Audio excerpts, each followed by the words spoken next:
namin lagayan ng sapatos. Nagawa sa amin. Tatas pang bukas ito kasi yung gusto ng mayari. May magnet po yan po sa magmamagnet. Yan. Ito pangalawa, sapatos ng mga anak nila. Yan. Ito pa rin ito, magmamagnet. Yan. Ito naman yung lagayan ng sapatos ng nanay. Ito po, ayan. Ayan po. Aluminum po ang frame nito.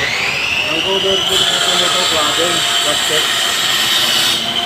Ayan po sila. Ito naman po sa lagayan ng mga helmet ng papa nila. Ayan po sila. Iba yung bukas nito kasi ako nag-sabi sa kanila nito.